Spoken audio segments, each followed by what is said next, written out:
ಮಹಾರಾಜ, ಇದು ಅನ್ಯಾಯ ಅಲ್ವಾ? 7 ವರ್ಷಗಳ ಹಿಂದೆ ಈ ಮಗುವನ್ನು ಮಂದಿರದ ಹೊರಗೆ ನರಳ್ತಾ ಸಾಯ್ಲಿ ಅಂತ ಬಿಟ್ಟೋಗಿದ್ರು. ಆಗ ಇವ್ರ ಮಮತೆ ಎಲ್ಲೋಗಿತ್ತು? ಇವ್ರ ಪ್ರೇಮ ಎಲ್ಲೋಗಿತ್ತು? ಇಲ್ಲ ಮಹಾರಾಜ, ನಾನು ನನ್ನ ಕಂದನನ್ನು ಕೊಡೋದಿಲ್ಲ. ಇವನು ನನ್ನ ಪುತ್ರ ಮಹಾರಾಜ, ನನ್ನ ಪುತ್ರ. ಮಹಾರಾಜ, ನಾನು ಸ್ವೀಕಾರ ಮಾಡುತ್ತೇನೆ. ನನಗೆ ತಿಳಿದಿದೆ ನಾನು ಅಪರಾಧ ಮಾಡಿದ್ದೇನೆಂದು. ಪರಿಸ್ಥಿತಿ ಏನಾದರೂ ಆಗಿರಲಿ, ನಾನು ನನ್ನ ಬಾಲಕನನ್ನು ತ್ಯಾಗ ಮಾಡಬಾರ್ದಿತ್ತು. ಆದರೆ ಇವಾಗ ನಾನು ನನ್ನ ತಪ್ಪಿಗೆ ಪ್ರಾಯಶ್ಚಿತ್ತ ಮಾಡ್ಕೊಳ್ಳೋಕೆ ಇಷ್ಟಪಡ್ತೀನಿ. ಮಹಾರಾಜ, ನಾನು ಪ್ರಸನ್ನಪೂರ್ವಕನಾಗಿ ಮೀನಮ್ಮ ಮತ್ತು ಈ ಪುತ್ರನನ್ನು ಸ್ವೀಕರಿಸಲು ಇಚ್ಛಿಸುತ್ತೇನೆ. ನನ್ನ ಪೂರ್ವಜರ ಆಸ್ತಿಗೆ ಯಾರು ಉತ್ತರಾಧಿಕಾರಿಗಳಿಲ್ಲ. ನಾನು ಈ ಬಾಲಕನಿಗೆ ನನ್ನ ಹೆಸರು ಹಾಗೂ ಒಳ್ಳೆ ಭವಿಷ್ಯ ನೀಡಲು ಇಚ್ಛಿಸುತ್ತೇನೆ. ಪಂಡಿತ ರಾಮಕೃಷ್ಣ ಮಹಾರಾಜ, ಅತ್ಯಂತ ಗಂಭೀರ ಸಮಸ್ಯೆ ಇದು. ಈ ವಿಷಯದಲ್ಲಿ ನೀವೇನು ಪರಾಮರ್ಶೆ ನೀಡುತ್ತೀರಾ? ಮಹಾರಾಜ, ಅತ್ಯಂತ ಕಂಗಾಲಿನ ಪರಿಸ್ಥಿತಿಯಲ್ಲೂ ಕೂಡ ಭಾರ್ಗವಿ ಮತ್ತು ಶಶಿಕಾಂತರು 7 ವರ್ಷಗಳಿಂದ ಈ ಬಾಲಕನ ಪೋಷಣೆ ಮಾಡಿದ್ದಾರೆ. ನಾನಿವರ ಮಮತೆಯನ್ನು ಅವಮಾನ ಹೇಗೆ ಮಾಡಲು ಸಾಧ್ಯ? ಕೇವಲ ಜನ್ಮ ನೀಡಲಿಲ್ಲ, ಆ ಕಾರಣ ಭಾರ್ಗವಿಯಿಂದ ಆ ಬಾಲಕನನ್ನು ಕಿತ್ಕೊಳ್ಳುವುದು ಅನ್ಯಾಯವಾಗುತ್ತೆ ಮಹಾರಾಜ. ಪುರಾಣದಲ್ಲೂ ಭಗವಂತ ಶ್ರೀಕೃಷ್ಣನ ತಂದೆ ತಾಯಿಯ ಅಧಿಕಾರ ಮಾತೆ ಯಶೋಧ ಮತ್ತು ಬಾಬಾ ನಂದನನಿಗೆ ನೀಡಲಾಗಿದೆ. ದೇವಕಿ ಮತ್ತು ವಾಸುದೇವರಿಗಲ್ಲ, ಅವರು ಆತನಿಗೆ ಜನ್ಮ ನೀಡಿದ್ರು. ಪುರಾಣದಲ್ಲಿ ಜನ್ಮ ನೀಡಿದ ಮಾತೆಗಿಂತ ಆ ಮಾತೆಗೆ ಅಧಿಕ ಉಚ್ಚಸ್ಥಾನ ನೀಡಲಾಗಿದೆ, ಮಗುವಿನ ಪಾಲನೆ ಪೋಷಣೆ ಮಾಡಿದವರಿಗೆ. ಅಸತ್ಯ ಮಹಾರಾಜ, ಖಂಡಿತವಾಗಿಯೂ ಅಸತ್ಯ. ಪಂಡಿತ ರಾಮಕೃಷ್ಣರ ಕಥನ ಮಾನ್ಯವಿಲ್ಲ. ನೋಡಿ ಮಹಾರಾಜ, ಬಾಲ್ಯದಲ್ಲಿ ನಮ್ಮ ಲಾಲನೆ ಪಾಲನೆ ನಮ್ಮ ದೊಡ್ಡಮ್ಮ ಮಾಡಿದರು, ಏಕೆಂದರೆ ನಮ್ಮ ಮಾತೆಯ ಆರೋಗ್ಯ ಸರಿ ಇರಲಿಲ್ಲ. ಈಗ ಈ ಪರಿಸ್ಥಿತಿಯಲ್ಲಿ ನಾವು ದೊಡ್ಡಮ್ಮನಿಗೆ ಮಾತೆ ಎನ್ನಲಾಗುವುದೇ? ನಮ್ಮ ಜನ್ಮದಾತ್ರಿನ ಕಡೆಗಣಿಸುವುದೇ?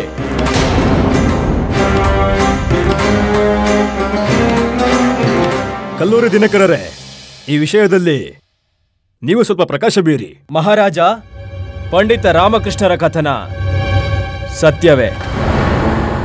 ಜನ್ಮ ನೀಡಿದ ಮಾತಾಪಿತರಿಗಿಂತಲೂ ಪಾಲನೆ ಮಾಡೋ ಮಾತಾಪಿತರ ಸ್ಥಾನ ಎತ್ತರವಿರುತ್ತದೆ.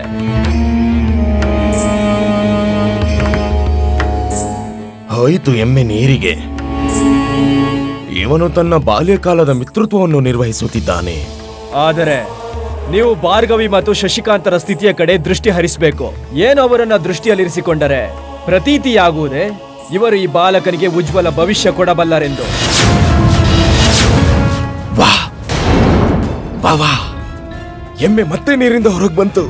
ಭವಿಷ್ಯ ತನ್ನ ಸ್ಥಾನದಲ್ಲಿದೆ, ಆದರೆ ಭವಿಷ್ಯದ ಕಾರಣ ವರ್ತಮಾನವನ್ನು ವಿಸ್ಮೃತಗೊಳಿಸಲಾಗೋದಿಲ್ಲ. ಮತ್ತು ಈ ಬಾಲಕನ ವಿಷಯದ ಬಗ್ಗೆ ವಿಚಾರ ಮಾಡಿ ಮಹಾರಾಜ. ನೀವೇ ನೋಡಿ, ಎಷ್ಟು ಬಾಂಧವ್ಯ ಇದೆ ಇವರಲ್ಲಿ, ಇವನ ಪಾಲನೆ ಪೋಷಣೆ ಮಾಡುವ ಮಾತೆ ಪಿತಾರಿಗೆ.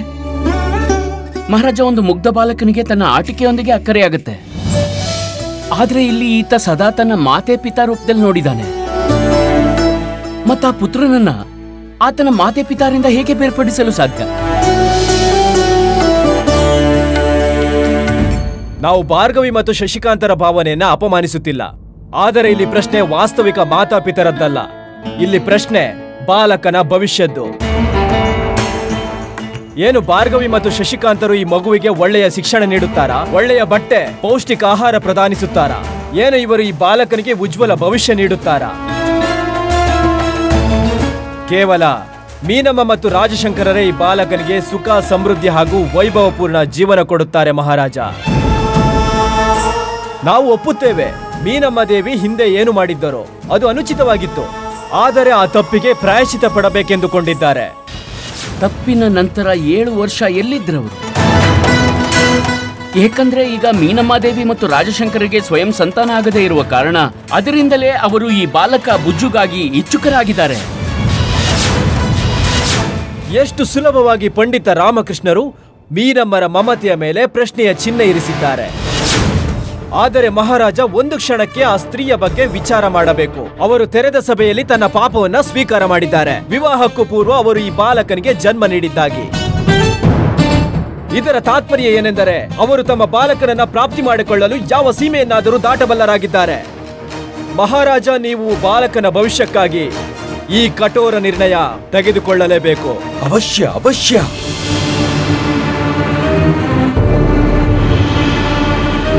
ಕ್ಷಮಿಸಬೇಕು ಮಹಾರಾಜ, ಆದ್ರೆ ನಾವಿಲ್ಲಿ ನಮ್ಮ ನಿರ್ಣಯ ಮತ್ತು ತರ್ಕವನ್ನು ಘೋಷಣೆ ಮಾಡ್ತಿದ್ದೇವೆ. ಈ ಬಾಲಕನ ಸ್ಥಿತಿಯನ್ನಾದ್ರೂ ನೋಡಿ, ಇದನ್ನು ತಿಳಿಯುವ ಪ್ರಯತ್ನ ಪಡಿ. ಈತನ ಇಚ್ಛೆ ಏನೆಂದು, ಇವನು ಯಾರೊಂದಿಗೆ ಇರಲು ಬಯಸ್ತಾನೆ? ಒಬ್ಬ 7 ವರ್ಷದ ಬಾಲಕ ತನ್ನ ಭವಿಷ್ಯದ ನಿರ್ಣಯ ತೆಗೆದುಕೊಳ್ಳುವುದರಲ್ಲಿ ಹೇಗೆ ಸಮರ್ಥನಿರುತ್ತಾನೆ? ಅವನು ಇದನ್ನೇ ಹೇಳುತ್ತಾನೆ, ಭಾರ್ಗವಿ ಮತ್ತು ಶಶಿಕಾಂತರೊಂದಿಗೆ ಇರುತ್ತೇನೆಂದು. ಮಹಾರಾಜ, ಈಗ ನೀವು ಇವನನ್ನ ಅಸಲಿ ಮಾತಾಪಿತರೊಂದಿಗೆ ಇರಲು ಆದೇಶ ನೀಡಿದರೆ ಇಂದು ಅವಶ್ಯ ಈತ ದುಃಖಿತನಾಗುತ್ತಾನೆ, ಅಳುತ್ತಾನೆ. ಆದರೆ ಕೆಲ ವರ್ಷಗಳ ನಂತರ ಆತ ಇವರನ್ನು ಮರೆತು ಹೋಗುತ್ತಾನೆ ಮತ್ತು ಇವನಿಗೆ ಕೇವಲ ಮೀನಮ್ಮ ದೇವಿ ಮತ್ತು ರಾಜಶಂಕರರೇ ಸ್ಮರಣೆಯಲ್ಲಿರುತ್ತಾರೆ. ಅವರೇ ಇವನ ಸಮಸ್ತ ಪ್ರಪಂಚವಾಗುತ್ತಾರೆ. ಮಣಿ, ಒಂದ್ ಕಡೆ ಪಂಡಿತ ರಾಮಕೃಷ್ಣ ಈ ವಾದ ವಿವಾದದಲ್ಲಿ ಹೃದಯದಿಂದ ನಿರ್ಣಯ ತೆಗೆದುಕೊಳ್ಳುತ್ತಿದ್ದಾನೆ. ಮತ್ತೊಂದು ಕಡೆ ಕಲ್ಲೂರಿಯವರು ಬುದ್ಧಿ ಪ್ರಯೋಗ ಮಾಡುತ್ತಿದ್ದಾರೆ. ಬುದ್ಧಿ ಪ್ರಯೋಗ. ಮತ್ತಿನ್ನೊಂದ್ ಕಡೆ ನಮ್ ಗುರೂಜಿ ಇತ್ತ ಬುದ್ಧಿಯಿಂದಲೂ ಕಾರ್ಯ ಮಾಡ್ತಿಲ್ಲ, ಹೃದಯದಿಂದಲೂ ಕಾರ್ಯ ಮಾಡ್ತಿಲ್ಲ. ಬುದ್ಧಿ ಇದ್ರೆ ತಾನೇ. ಈಗ ನೋಡಬೇಕು ಜಯ ಯಾರದಾಗುತ್ತದೆ ಎಂದು. ಬುದ್ಧಿಯದ್ದ ಇಲ್ಲ ಹೃದಯದ್ದ? ಒಂದು ದೊಡ್ಡ ಅವಧಿಯ ನಂತರ ಈ ಪ್ರಕಾರದ ಕಾರ್ಯ ಸಂಕಟ ನಮ್ಮ ಸಮಕ್ಷ ಉತ್ಪನ್ನವಾಗಿದೆ. ಏನು ಇದು ಸಂಭವವಿಲ್ಲವೇ? ಈ ಬಾಲಕ, ಈ ಮುಗ್ಧ ಬಾಲಕ ಇಬ್ಬರು ಮಾತೆಯರ ಮಮತೆಯ ನೆರಳಿನಲ್ಲಿ ಉಳಿಯುವುದಕ್ಕೆ ಇದು ಸಂಭವವಿಲ್ಲವೇ? ಮೀನಮ್ಮ ದೇವಿಗೆ ಅವರ ಪುತ್ರನನ್ನು ಹಿಂದಿರುಗಿಸಿದ ನಂತರವೂ ಭಾರ್ಗವಿ ದೇವಿ ಮತ್ತು ಶಶಿಕಾಂತ ತಮ್ಮ ಪುತ್ರನನ್ನು ನೋಡಲು ಬರುವಂತೆ, ಅವನ ಸಂಪರ್ಕದಲ್ಲಿರುವಂತೆ ಇಬ್ಬರು ಒಂದೇ ಗ್ರಾಮದಲ್ಲಿ ವಾಸವಿದ್ದಾರೆ. ಏನಿದು ಸಂಭವವಿಲ್ಲವೇ ಪಂಡಿತ ರಾಮಕೃಷ್ಣ? ಇಲ್ಲ ಮಹಾರಾಜ, ಹೀಗೆ ಮಾಡುವುದರಿಂದ ಬಾಲಕನಿಗೆ ಅಹಿತವಾಗುತ್ತದೆ, ಭಾವನಾತ್ಮಕವಾಗಿ ಆಘಾತವಾಗುತ್ತದೆ. ಯಾರನ್ನ ಬಿಟ್ಟು ಯಾರನ್ನ ಸ್ವೀಕರಿಸುವುದು ಎಂದು. ಹೌದು ಮಹಾರಾಜ, ಹೌದು. ನನ್ನ ಪರಾಮರ್ಶೆಯ ಪ್ರಕಾರ ಬಾಲಕನನ್ನ ಮೀನಮ್ಮ ದೇವಿಗೆ ಪ್ರದಾನ ಮಾಡಬೇಕು. ಹಾಗೆ ಭಾರ್ಗವಿ ಮತ್ತು ಶಶಿಕಾಂತರು ಗ್ರಾಮವನ್ನ ತ್ಯಾಗ ಮಾಡಿ ಬೇರೆಡೆ ನೆಲೆಸಬೇಕು. ಇವರ ನೆರಳು ಕೂಡ ಆತನ ಮೇಲೆ ಬೀಳದ ಹಾಗೆ. ಆಗಲೇ ಆತ ಮೀನಮ್ಮ ದೇವಿ ಮತ್ತು ರಾಜಶಂಕರರನ್ನ ತನ್ನವರೆಂದು ಭಾವಿಸುತ್ತಾನೆ ಮತ್ತು ಹೊಸ ವೈಭವಪೂರ್ಣ ಜೀವನ ನಡೆಸಬಲ್ಲ. ಆದ್ರೆ ಮಹಾರಾಜ, ಈಗ ಈ ನಿರ್ಣಯವನ್ನು ನೀವೇ ತೆಗೆದುಕೊಳ್ಳಬೇಕು. ಅಂತ್ಯದಲ್ಲಿ ಈ ಬಾಲಕ ಯಾರೊಂದಿಗೆ ತನ್ನ ಜೀವನ ಸವಿಸುತ್ತಾನೆ? ನಾವು ಈ ರಾಜ್ಯವನ್ನು ಆಳುವವರಾಗಿರುವುದರಿಂದ ಮುಂಬರುವ ಆತನ ಪೀಳಿಗೆಯ ಹಿತಕ್ಕೆ, ಭವಿಷ್ಯದ ಹಿತಕ್ಕೆ ನಾವು ನಿರ್ಣಯವನ್ನು ತೆಗೆದುಕೊಳ್ಳಬೇಕಿದೆ. ಭಾರ್ಗವಿ ದೇವಿ, ನಿಮ್ಮ ಪುತ್ರನನ್ನು ಕೇಳ ಬಯಸುತ್ತೇವೆ. ನೀವು ನಿಮ್ಮ ಪುತ್ರನ ಉಜ್ವಲ ಭವಿಷ್ಯದ ಕಲ್ಪನೆ ಮಾಡುವುದಿಲ್ಲವೇ? ಮಾಡುತ್ತೇನೆ ಮಹಾರಾಜ. ನಾವು ನಿರ್ಣಯ ತೆಗೆದುಕೊಂಡಿದ್ದೇವೆ. ಈ ಬಾಲಕನನ್ನು ಮೀನಮ್ಮ ದೇವಿಗೆ ಒಪ್ಪಿಸಲಾಗುತ್ತದೆ. ದಯವಿಟ್ಟು ಹಾಗೆ ಮಾಡಬೇಡಿ ಮಹಾರಾಜ. ಮಹಾರಾಜ, ಇದು ಉಚಿತವಲ್ಲ. ಒಬ್ಬ ಮಾತೆಯಿಂದ ಆಕೆಯ ಪುತ್ರನನ್ನು ಕಸಿದುಕೊಂಡು ನೀವು ಅನ್ಯಾಯ ಮಾಡ್ತಿದ್ದೀರಿ. ಈ ಅನ್ಯಾಯ ಮಾಡಬೇಡಿ. ಪಂಡಿತ ರಾಮಕೃಷ್ಣ, ಈ ನಿರ್ಣಯ ತೆಗೆದುಕೊಳ್ಳುವುದು ನಮಗೂ ಸರಳವಾಗಿರಲಿಲ್ಲ. ನಾವು ನೋಡುತ್ತಿದ್ದೇವೆ ಮಾತಾಪಿತರ ಸ್ಥಿರತೆಯನ್ನ. ಅವರು ಇವನ ಪಾಲನೆ ಪೋಷಣೆ ಮಾಡಿ ದೊಡ್ಡವರನ್ನಾಗಿಸಿದ್ದಾರೆ. ನಮಗೂ ದುಃಖವಾಗುತ್ತದೆ. ಆದರೆ ಭಾವುಕರಾಗಿ ಯಾವುದೇ ನಿರ್ಧಾರ ತೆಗೆದುಕೊಳ್ಳಲಾಗುವುದಿಲ್ಲ. ಈ ಪ್ರಶ್ನೆ ಈ ಬಾಲಕನ ಭವಿಷ್ಯದ್ದು. ಗುರುಜಿ, ತುಂಬಾ ಒಳ್ಳೆ ಅವಕಾಶ ಸಿಕ್ಕಿದೆ. ಹಾಕಿ ಅಗ್ನಿಯಲ್ಲಿ ತುಪ್ಪನ. ಇಂಥ ಕಾರ್ಯದಲ್ಲೂ ನೀವಂತೂ ನಿಪುಣರು ಗುರುಜಿ. ಪಂಡಿತ ರಾಮಕೃಷ್ಣ, ಮಹಾರಾಜ ಶ್ರೀಕೃಷ್ಣ ದೇವರಾಯರು ತಮ್ಮ ನ್ಯಾಯ ಮತ್ತು ನೀತಿಗೆ ವಿಖ್ಯಾತರು. ಈ ಮಾತನ್ನು ತಿಳಿದು ಕೂಡ ನೀವು ಮಹಾರಾಜರಿಗೆ ಘೋರ ಅಪಮಾನ ಮಾಡುತ್ತಿದ್ದೀರಾ. ಮಹಾರಾಜ, ನಾನು ಅಪಮಾನಿಸ್ತಿಲ್ಲ, ಆದ್ರೆ ಇದು ಅನ್ಯಾಯ. ಪಂಡಿತ ರಾಮಕೃಷ್ಣ, ನಿಮ್ಮ ಕಾರ್ಯ ಕೇವಲ ಪರಾಮರ್ಶೆ ನೀಡುವುದಕ್ಕಷ್ಟೇ ಸೀಮಿತ. ನಿರ್ಣಯ ತೆಗೆದುಕೊಳ್ಳುವುದು ನಮ್ಮ ಕಾರ್ಯ. ನಾವು ಮಹಾರಾಜರು ಇಲ್ಲಿ, ನೀವಲ್ಲ. ಮಹಾಮಂತ್ರಿಗಳೇ, ಮಹಾರಾಜ, ನಮ್ಮ ಆದೇಶದ ಪಾಲನೆ ಈಗಲೇ ಇದೇ ಕ್ಷಣ ಜಾರಿಗೆ ಆಗಲಿ. ಈ ಬಾಲಕನನ್ನು ಮೀನಮ್ಮರಿಗೆ ಒಪ್ಪಿಸಬೇಕು ಮತ್ತು ಭಾರ್ಗವಿ ದೇವಿ ಹಾಗೂ ಶಶಿಕಾಂತರಿಗೆ ಪುನಃಸ್ಥಾಪನೆಗಾಗಿ ವ್ಯವಸ್ಥೆಯನ್ನು ಮಾಡಿರಿ. ಮತ್ತವರ ಖರ್ಚನ್ನು ಭರಿಸಬೇಕು. ಈಗಲೇ ಇದೇ ಕ್ಷಣ ಆಗಲಿ. ತಮ್ಮಾಜ್ಞೆ ಮಹಾರಾಜ. ಸಿಪಾಯಿಗಳೇ,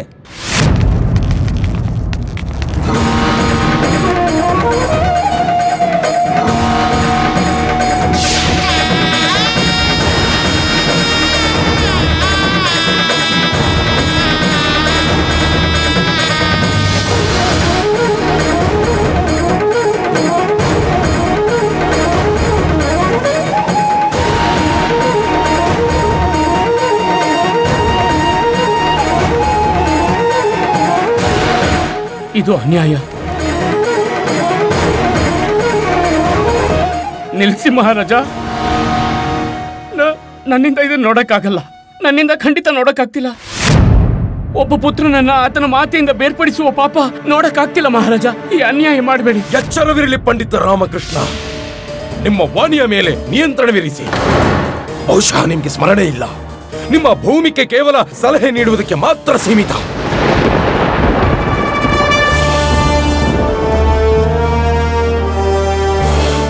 ನೀವು ಸತ್ಯವನ್ನೇ ಹೇಳಿದ್ರಿ ಗುರುವರ್ಯ. ನಾನು ಈ ರಾಜ ದರ್ಬಾರಿನ ವಿಶೇಷ ಸಲಹೆಗಾರ ಆಗಿದ್ದೆ, ಆದ್ರೆ ಈಗಿಲ್ಲ. ಎಲ್ಲಿ ನ್ಯಾಯವಿಲ್ಲವೋ ಅಲ್ಲಿ ಪಂಡಿತ ರಾಮಕೃಷ್ಣನೂ ಇಲ್ಲ. ಆದ್ರಿಂದ ನಾನು ಪಂಡಿತ ರಾಮಕೃಷ್ಣ ಈ ಕ್ಷಣದಿಂದಲೇ ವಿಜಯನಗರ ರಾಜ್ಯದ ಈ ದರ್ಬಾರಿನ ವಿಶೇಷ ಸಲಹೆಗಾರ ಪದವಿಯನ್ನ ತ್ಯಾಗ ಮಾಡ್ತೇನೆ.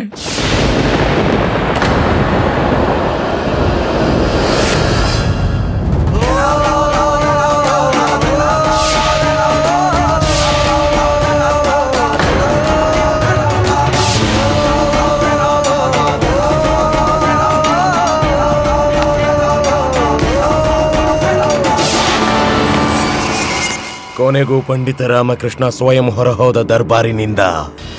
ಪಂಡಿತ ರಾಮಕೃಷ್ಣ,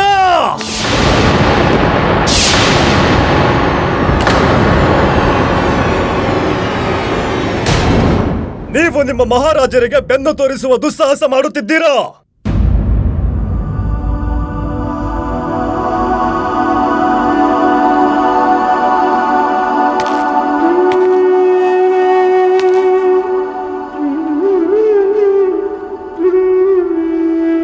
ನೀವು ಸತ್ಯ ಹೇಳ್ತಿದ್ದೀರಿ ಮಹಾರಾಜ. ನಾನು ನಿಮ್ಗೆ ಬೆನ್ನು ತೋರಿಸುವ ದುಸ್ಸಾಹಸ ಮಾಡಕ್ಕಾಗಲ್ಲ. ಕ್ಷಮಿಸ್ಬೇಕು.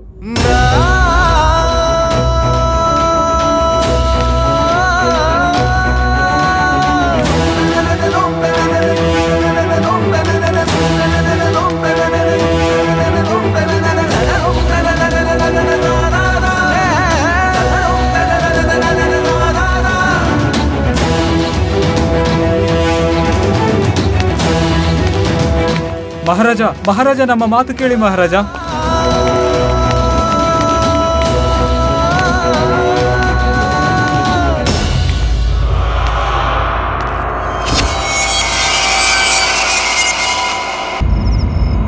ನಿಧಾನವಾಗಿ ಓಡಿ ಗುರುಜಿ. ನೀವೀಗ ಬೇಗವಾಗಿ ಓಡೋದನ್ನ ಇದುವರೆಗೂ ನಾವು ನೋಡೇ ಇಲ್ಲ. ಅಯ್ಯೋ, ಇಂಥ ಅವಕಾಶ ನಮ್ ಗುರುಜಿಗೆ ಎಲ್ಲಿ ತಾನೇ ಸಿಗುತ್ತೆ?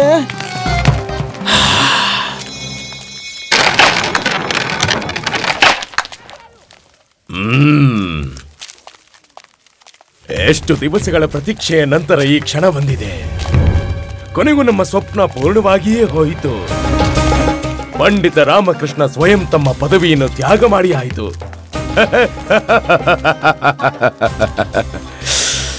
ಈಗ ಈ ಅವಸರದ ಈ ಪ್ರಸಂಗದ ಸಂಪೂರ್ಣ ಆನಂದ ಪಡೆಯುವುದು ಅತ್ಯಂತ ಅವಶ್ಯಕ ಅಲ್ಲವಾ? ಬನ್ನಿ, ನಿಂತ್ಕೊಳ್ಳಿ.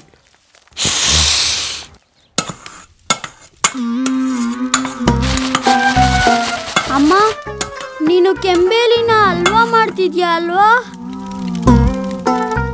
ಎಂತ ಅದ್ಭುತ ಸುಗಂಧ ಬಲ್ತಿದೆ.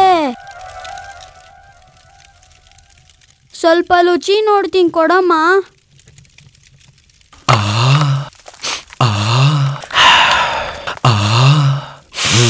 ಎಷ್ಟು ಮನಮೋಹಕ ಸುಗಂಧ ಬರ್ತಾ ಇದೆ. ಹೇಗೆ ಪ್ರತೀತಿ ಆಗ್ತಿದೆ ಅಂದ್ರೆ ಕೆಂಬೇರಿನ ಹಲ್ವಾ ಮಾಡ್ತಿದ್ದಾರೆ ಅನ್ನೋ ಹಾಗೆ. ಪಂಡಿತ ರಾಮಕೃಷ್ಣನ ದರ್ಬಾರಿನ ಸೇವೆ ಸಮಾಪ್ತಿಯಾಗಿದೆ, ಆದ್ರೆ ಇವರಿಗೆ ಗೊತ್ತೇ ಇಲ್ಲ. ನೀವಿದ್ದೀರಲ್ಲ ಗುರುಜಿ, ಇವರ ಬಿಸಿ ಬಿಸಿಯಾದ ಸ್ವಾದಿಷ್ಟ ಹಲ್ವಕ್ಕೆ ಉಪ್ಪು ಹಾಕೋದನ್ನ ನೀವೆಲ್ಲಿ ಬಿಡೋರಿದ್ದೀರಾ? ಗುರುಜಿ, ಈಗ ತೋರಿಸಿ ನಿಮ್ಮ ವಿರಾಟ ರೂಪ. ಗುರುಜಿ, ತೋರಿಸ್ಬಿಡಿ ನಿಮ್ಮ ನಿಜ ಬಣ್ಣನ, ಮಾಡಿಬಿಡಿ ಅವ್ರ ನಿದ್ರೆ ಭಂಗನ. ಅಮ್ಮ, ಎತ್ಕೊಳ್ಳಿ. ತಟ್ಟೆ ಎತ್ತಿ ಬಾಂಡ್ಲಿ ಮೇಲೆ ಮುಚ್ಚಿ. ಯಾರೋ ಬರ್ತಿದ್ದಾರೆ. ಬನ್ನಿ ನಮ್ಮ ಜೊತೆ. ಪ್ರಣಾಮಗಳು. ಆಹಾ, ಅಮ್ಮ, ಯಾವ ಪ್ರಸನ್ನತೆಯ ಪ್ರಸಂಗಕ್ಕೆ ಇಷ್ಟು ಸ್ವಾದಿಷ್ಟ ಸುಗಂಧಿತ ಹಲ್ವಾ ಮಾಡ್ತಿದ್ದೀರಾ? ನನ್ನ ಪ್ರೀತಿಯ ಪುತ್ರ ರಾಮನಿಗಾಗಿ ಮಾಡ್ತಿದ್ದೀನಿ.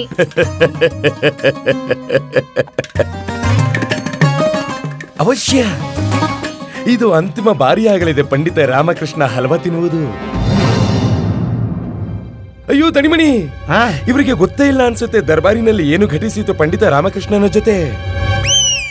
ಏನು ಏನಾಯ್ತು ದರ್ಬಾರಲ್ಲಿ? ನನ್ ಪುತ್ರ ಅವಶ್ಯ ಯಾವುದೋ ಅದ್ಭುತ ಕಾರ್ಯನೇ ಮಾಡಿರ್ಬೇಕು. ಎಂಥ ಅದ್ಭುತ ಕಾರ್ಯ ಮಾಡಿದ್ದಾರೆಂದ್ರೆ ಇಲ್ಲಿಯವರೆಗೆ ಯಾರು ಮಾಡದಿದ್ದನ್ನು ಹೇಳ ಏನ್ ಮಾಡ್ದ ಅಂತ ಗೊತ್ತಾಗ್ಬೇಕೆ ನಿಮ್ಗೆ? ನಿಮ್ಮ ಪುತ್ರ ಪಂಡಿತ ರಾಮಕೃಷ್ಣನು ಮಹಾರಾಜ ಶ್ರೀಕೃಷ್ಣ ದೇವರಾಯರಿಗೆ ಎಲ್ಲರೆದುರು ಅಪಮಾನ ಮಾಡಿದ್ದಾನೆ. ಶಿವ ಶಿವ ಶಿವ ಶಿವ ಶಿವ. ಅಯ್ಯೋ, ನಮ್ಗೆ ಹೇಳೋಕಾಗ್ತಿಲ್ಲ. ಏನು ಅಪಮಾನನ ಮಹಾರಾಜರಿಗ? ಇಲ್ಲ ಇಲ್ಲ ಇಲ್ಲ. ಹೇಗೆ ಹೇಳಿ? ಯಾವ ಬಾಯಿಂದ ಹೇಳಿ? ಮೊದ್ಲೇ ನಿಮ್ಗೆಲ್ಲ ಗೊತ್ತಿರೋದೆ, ಅವನೇನಾದ್ರೂ ಒಂದು ಮಾಡ್ತಾನೆ ಇರ್ತಾನೆ. ಆದ್ರೆ ಈ ಬಾರಿ ಸೀಮೆ ಮೀರಿದ್ದಾನೆ. ಅದಕ್ಕೂ ಹೆಚ್ಚಾಗಿ ಮಹಾರಾಜರು ನೀಡಿದ್ದ ವಿಶೇಷ ಸಲಹೆಗಾರರ ಪದವಿಯನ್ನು ತ್ಯಾಗ ಮಾಡಿದ್ದಾನೆ. ಹೌದೌದು, ಈ ಪುಣ್ಯ ಕಾರ್ಯನ ನಮ್ಮ ಪರಮ ಪೂಜ್ಯ ಗುರುಜಿನೇ ಮಾಡ್ಬೇಕಿತ್ತು. ನಮ್ ಗುರುಜಿಗೆ ವಯಸ್ಸಾಗಿದೆ, ಹೌದಲ್ವಾ ಗುರುಜಿ? ಹೇಳಿ ಗುರುಜಿ. ಅವನು ಅಷ್ಟಕ್ಕೆ ಸುಮ್ಮನಾಗಲಿಲ್ಲ. ಮಹಾರಾಜರಿಗೆ ಅಪಮಾನ ಮಾಡಿ ಬೆನ್ನು ತೋರಿಸಿ ಅಲ್ಲಿಂದ ಹೊರಟೇ ಹೋದ. ನಾವು ತಡೆಯುವ ಪ್ರಯತ್ನ ಪಟ್ಟು ಒಬ್ಬ ಜ್ಯೇಷ್ಠ ಭ್ರಾತನ ಹಾಗೆ. ಮಣಿ, ಇವನು ಸ್ವಯಂ ಭ್ರಾತ ಅಂತಿದ್ದಾನೆ. ಅಯ್ಯೋ, ಇವನ್ ರಾಮನ ಸ್ವರ್ಗದಲ್ಲಿರೋ ಪಿತಾಶ್ರೀಗೂ 2 ವರ್ಷ ದೊಡ್ಡವನಾಗಿರ್ತಾನೆ. ಆಮೇಲೆ ಅದರ ನಂತರ ಮಹಾರಾಜರವನಿಗೆ ಹೇಳಿದ್ರು, ನಮಗೆ ಈ ರೀತಿ ಬೆನ್ನು ತೋರಿಸಿ ಹೋಗ್ಬೇಡಿ ಅಂತ. ಆಗ ಅವನು ಮಹಾರಾಜರಿಗೆ ಮುಖ ತೋರಿಸಿ ಅವನು ತಿರಸ್ಕಾರ ಮಾಡ್ದ, ಹೊರಟೆ ಹೋದ. ನಾವು ಮತ್ತೆ ಅವನನ್ನ ತಡೆಯುವ ಪ್ರಯತ್ನ ಪಟ್ಟು, ಆದ್ರೆ ಅವನು ನಮ್ಮನ್ನೇ ಖಂಡಿಸಿದ್ರು. ಆದರೂ ಕೂಡ ಒಬ್ಬ ಪುತ್ರ ಏನು ಅನುಚಿತ ವ್ಯವಹಾರ ಮಾಡಿದಾನೋ ಅದು ಅವನ ಮಾತಿಗೂ ತಿಳಿಯಬೇಕು. ಅದಕ್ಕೆ ನಾನು ನಿಮ್ಗೆ ಹೇಳ್ತಿದ್ದೀನಿ.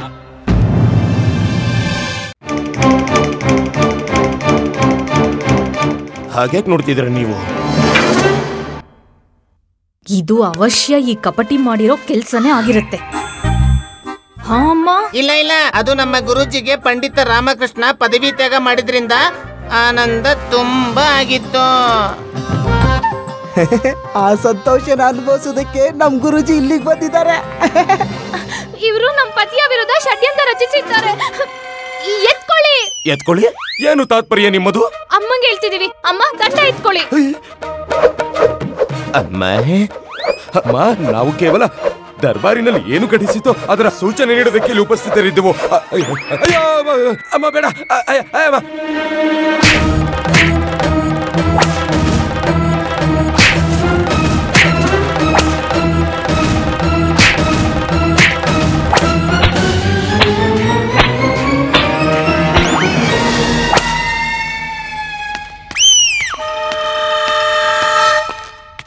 ಈ ತತ್ತಾಚಾರ್ಯರೇನು ಅಸಂಬದ್ಧವಾಗಿ ಮಾತನಾಡ್ತಿದ್ದಾರೆ, ಕೇಳಿದ್ರ ನೀವು? ಅದು ಅಸಂಬದ್ಧ ಮಾತುಗಳಲ್ಲ ಶಾರದಾ. ಆದ್ರೆ ಅವ್ರು ಹಾಗೆ ಕೇಳಿದ್ರು. ಶಾರದಾ, ಅವ್ರು ಏನೆಲ್ಲ ಹೇಳಿದ್ರು ಅದೆಲ್ಲವೂ ಸತ್ಯವೇ. ಅದ್ಲತ್ಲ ಏನು? ನೀನ್ ದಲ್ಬಾಲಿಂದ ನಿಜವಾಗ್ಲೂ ಹೊಲಕ್ ಬಂದಿದ್ಯಲ್ಲ ಅಮ್ಮ? ಹಾಗುಂಡಪ್ಪ, ಮುಗೀತು. ಅಮ್ಮ, ಇಲ್ ನೋಡಿ, ಹೇ ಕಾಲ್ ಮೇಲೆ ಕಾಲ್ ಹಾಕೊಂಡ್ ಕೂತಿದ್ದಾರೆ. ಏನು ಹಾಗೆ ಇಲ್ವೇನೋ ಅನ್ನೋ ಹಾಗೆ ಸ್ವಯಂ ತಮ್ಮ ಪದವಿ ತ್ಯಾಗ ಮಾಡ್ಬಂದು ಹಿಂದೆ ಮುಂದೆ ಯೋಚನೆ ಮಾಡ್ದೆ. ಇನ್ನೇನ್ ಮಾಡ್ಬೇಕಿತ್ತು? ಪದವಿಗಿಂತ ಅಧಿಕ ಮಹತ್ವಪೂರ್ಣವಾಗಿರುತ್ತೆ ಸತ್ಯ. ಪದವಿ ತ್ಯಾಗ ಮಾಡೋದೇ ಉಚಿತ ಅಂತ ತಿಳಿದೆ. ಅಮ್ಮ, ಈ ಶಿಕ್ಷಣ ನೀನೇ ನೀಡಿರೋದಲ್ವಾ, ಸದಾ ಸತ್ಯದ ಜೊತೆಗಿರುವಂತ. ನಾನು ಅದನ್ನೇ ಮಾಡಿದೆ. ಆ ಪದವಿಯಿಂದ ಏನ್ ಲಾಭ? ಅದರಲ್ಲಿ ಗೌರವವೇ ಇಲ್ಲದು. ಇದು ಮಾತೆ ನನಗೆ ಕಲಿಸಿದಾಳೆ. ನಾನ ಅಮ್ಮನ? ಇಲ್ಲ, ಕಾಳಿ ಮಾತೆ. ಏನು? ಹಾ, ಕಾಳಿ ಮಾತೆ ನನಗೆ ಹೇಳಿದಾಳೆ, ನೀನ್ ಎಲ್ಲಾದ್ರೂ ಪ್ರವೇಶ ಮಾಡುವಾಗ ಇದನ್ನ ಸ್ಮರಣೆಯಲ್ಲಿಟ್ಕೋ. ಅಲ್ಲಿ ಉಪಸ್ಥಿತರಿರುವ ಎಲ್ಲರಿಗೂ ನಿನ್ನ ಅವಶ್ಯಕತೆ ಇರಬೇಕು. ಯಾವಾಗ ಮಹಾರಾಜರಿಗೆ ಇದು ಪ್ರೀತಿ ಆಗುತ್ತೋ ನನ್ನ ಅವಶ್ಯಕತೆ ಇದೆ ಅಂತ, ಅವ್ರು ಪುನಃ ನನ್ನನ್ನ ದರ್ಬಾರಿಗೆ ಆಮಂತ್ರಣ ಮಾಡ್ತಾರೆ. ಆದ್ರೆ ಅಲ್ಲಿವರೆಗೂ ನಾವೇನ್ ಮಾಡೋದು? ಮನೆ ಹೇಗ್ ಸಂಭಾಳಿಸೋದು ಯೋಚಿಸಿದೀರಾ? ಆದ್ರೆ ಚಿಂತೆ ನೀನ್ ಮಾಡಬೇಡ ಶಾರದಾ. ನೀನು ಉತ್ತಮ ಸ್ವಾದಿಷ್ಟ ಭೋಜನದ ಪ್ರಬಂಧ ಮಾಡು. ಹಾ, ಕೆಂಬೇರಿನ ಹಲ್ವಾದ ಸುಗಂಧ ಬರ್ತಿದ್ಯಲ್ವಾ ಅಮ್ಮ, ಅದನ್ನ ಅವಶ್ಯ ಉಳಿಸಿಟ್ಟಿರು. ಬಿಡಿಸಿಡ್ಬೇಕಾ? ಯಾರಿಗೋಸ್ಕರ? ನಮ್ಮ ಮನೆಗೆ ಯಾರೋ ಅತಿಥಿ ಬರೋರಿದ್ದಾರೆ. ಅತಿಥಿ? ಅಯ್ಯೋ, ಈಗ ಯಾವ ಅತಿಥಿ ಬರ್ತಿದ್ದಾರೆ? ಈಗ ಬಂದ್ರೆ ನಿಮ್ಗೆ ಸ್ವತಃ ಗೊತ್ತಾಗತ್ತಲ್ವಾ. ಆದ್ರೆ ಎಚ್ಚರ ಇರ್ಲಿ, ಅವರಿಗೆ ಯಾರು ಕೂಡ ನೀವು ಬೇಜಾರಾಗುವ ರೀತಿಯಲ್ಲಿ ನಡೆದುಕೊಳ್ಳಬಾರದು. ಅಮ್ಮ, ವಿಶೇಷವಾಗಿ ನೀನು. ಏನು ಇಲ್ಲ,